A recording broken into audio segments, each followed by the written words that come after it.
Joggeuse disparue dans la Vienne, la piste de la fugue de moins en moins probable. Où en sont les recherches? Les gendarmes ont recueilli près de 90 témoignages depuis la disparition d'Agathe Hilleret jeudi à Vivonne. S'ils font tous l'objet de vérifications, aucun n'a permis d'avancée majeure. La zone de recherche se restreint, les témoignages se multiplient, et pourtant, les enquêteurs ne connaissent toujours pas d'avancée majeure dans l'affaire de la joggeuse disparue dans la Vienne. Depuis la diffusion de l'appel à témoins après la disparition jeudi matin d'Agathe Hilleret, coureuse expérimentée de frêle corpulence, 1,65 m, 35 kg, 90 signalements ont été rapportés auprès des enquêteurs, apprend-on ce lundi de sources proches de l'enquête.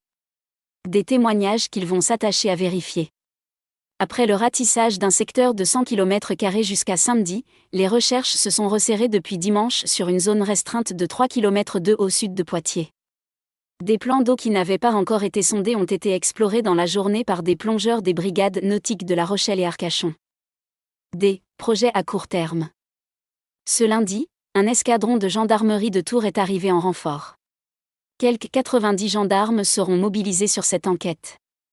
De nouvelles auditions sont également en cours, notamment sur l'environnement sentimental, familial et amical d'Agathe Hilleret, a précisé le procureur de Poitiers dimanche en fin de journée.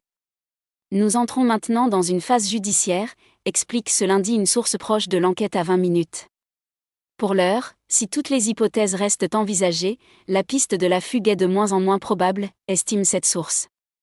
Les premiers éléments de l'enquête soulignent notamment que la jeune femme avait des projets à court terme. Ces requêtes Internet mettent notamment en lumière qu'elle était en recherche active d'emploi. Les gendarmes s'attachent désormais à savoir si Agathe Hilleret aurait pu faire une mauvaise rencontre. Un témoignage évoquant la présence d'un individu décrit comme « louche » sur le secteur fait l'objet de vérifications, sans qu'à ce stade, on puisse en tirer la moindre conclusion, insiste-t-on. Son téléphone ne répondait plus. La disparue, coureuse expérimentée de trail, parcourait des distances supérieures à 15 ou 20 km à chaque sortie.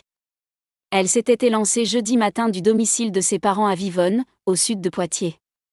Son père a donné l'alerte en ne la voyant pas revenir, alors que son téléphone ne répondait plus.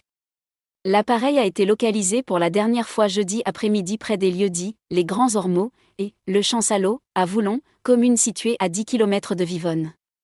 Le procureur encourage toute personne qui aurait des informations à les contacter.